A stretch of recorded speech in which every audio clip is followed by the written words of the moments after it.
আসসালামু আলাইকুম রহমতুল্লাহি ওবরকাত। বৈষম্য বিরোধী রিক্রুটিং এজেন্সি ফোরাম কর্তৃক আয়োজিত আজকের এই প্রোগ্রামের সম্মানিত সকল রিক্রুটিং এজেন্সি মালিকবৃন্দ, আমার সামনে উপবিষ্ট সাংবাদিক ভাই বোনেরা, সকলের প্রতি আমার সালাম। আসসালামু আলাইকুম রহমতুল্লাহ। আজকে আমরা একটি গুরুত্বপূর্ণ বিষয় নিয়ে সংবাদ সম্মেলনের আয়োজন করেছি। বিষয়টা হচ্ছে আমাদের প্রবাসী কল্যাণ এবং বৈদেশিক কর্মসংস্থান মন্ত্রণালয়ের মাননীয় উপদেষ্টা ডক্টর আসিফ নজরুল সাহেব ফ্রান্সে যাওয়ার পথে এয়ারপোর্টে যে লাঞ্ছনার শিকার হয়েছে, তার সাথে অশোভন আচরণ করা হয়েছে, এই আচরণের তীব্র প্রতিবাদ এবং নিন্দা জানাচ্ছি। সেই লক্ষ্যেই আজকের সাংবাদিক সম্মেলন আমাদের। প্রিয় উপস্থিতি, সাংবাদিক ভাই বোনেরা, দুই একটি কথা বলতে চাই। যেই মানুষগুলো আমাদের রাষ্ট্রের ভাবমূর্তি নষ্ট করেছে, আমাদের রাষ্ট্রের সরকারের ভাবমূর্তি পৃথিবীর মানচিত্রে খারাপ করেছে, আমরা অবিলম্বে এই দুষ্কৃতিকারী বিগত সরকার, আওয়ামী লীগের সরকারের দোসর, তাদেরকে আমরা দৃষ্টান্তমূলক শাস্তির দাবি জানাচ্ছি। আপনাদের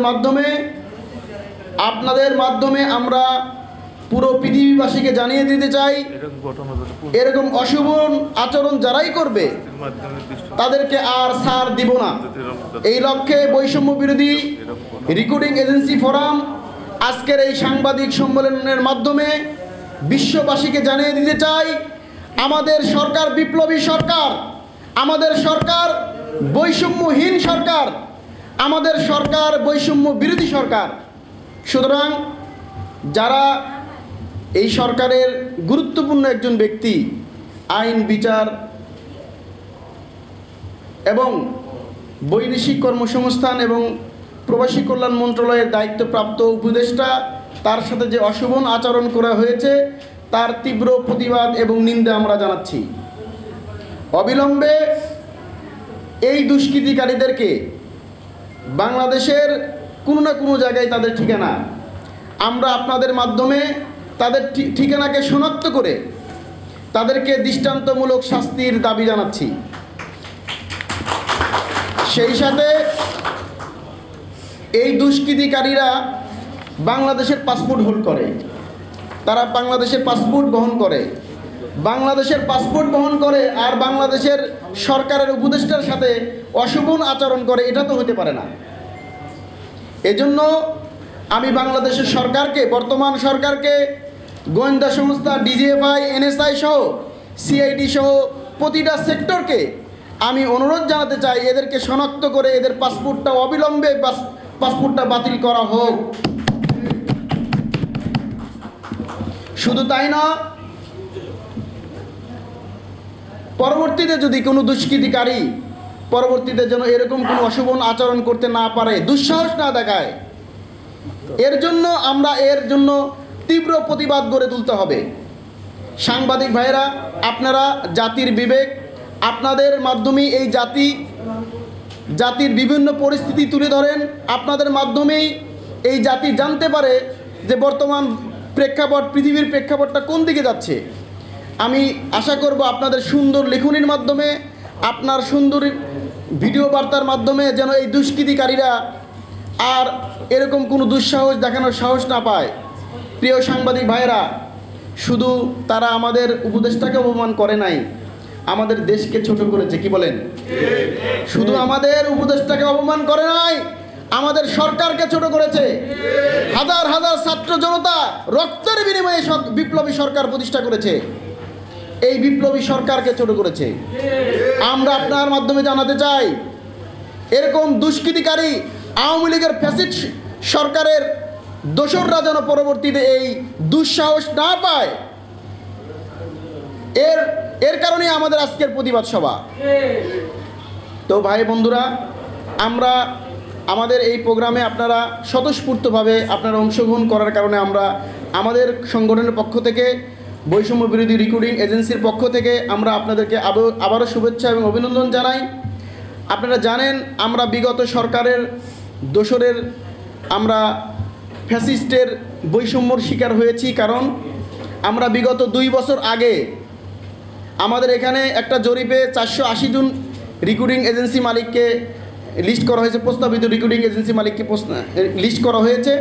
এর মধ্যে অধিকাংশ রিক্রুটিং মালিক যারা রেভিডেন্স যোদ্ধা তৈরি কাজে ব্যস্ত, অথচ বিগত সরকার সব কিছু, আমাদের অফিস পরিদর্শন হয়েছে, আমাদের রিপোর্ট হয়েছে, আমাদের স্টাফ ভেরিফিকেশন হয়েছে, সব কিছুর পরেও আমাদেরকে লাইসেন্সগুলো দেওয়া হয় নাই।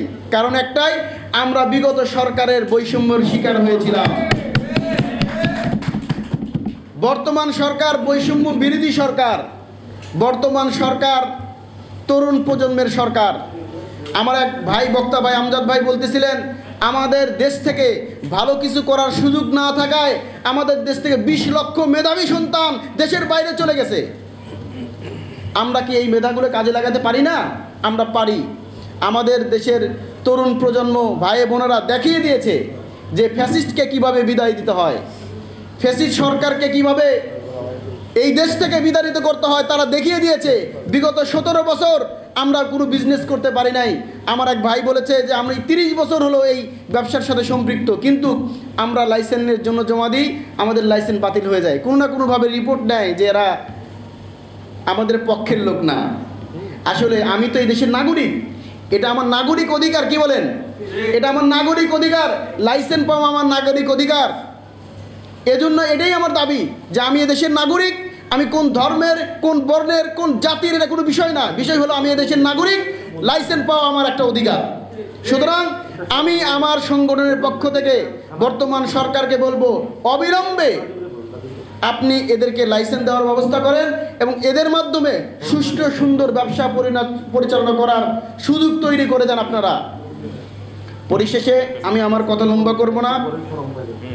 আমরা আশাবাদী এই 480 জন রিক্রুটিং এজেন্সি মালিক যদি লাইসেন্স পায়, তাহলে এই দেশে, আমাদের দেশে সবচেয়ে দামি জিনিস হচ্ছে মানুষ। মানুষের থেকে কোন দামি জিনিস আছে বলেন?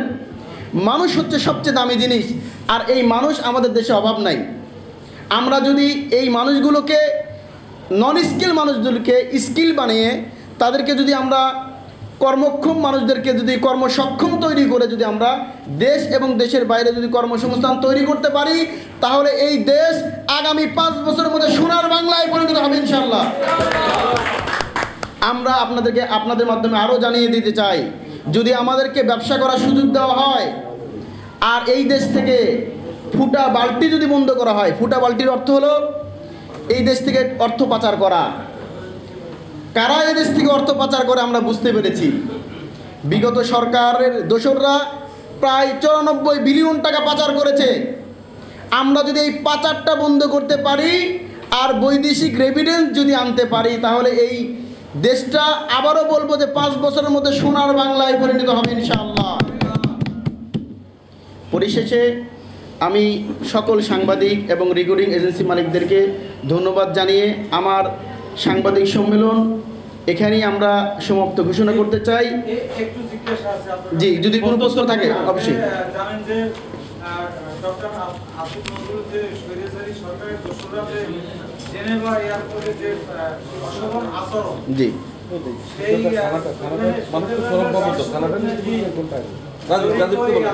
সাথে এবং তিনি নাকি, আমি একটা প্রতিবেদনে দেখছি, তিনি নাকি কখন আসবে ডক্টর নজরুল, আসিফ নজরুল, সেই মেসেজটা নাকি ওই রাষ্ট্র দিয়েছেন। এটা কি আপনারা কতদূর জানেন এবং এই ব্যাপারে কি বলবেন আপনারা? এই ব্যাপারে আমার একটি তীব্র প্রতিবাদ আছে।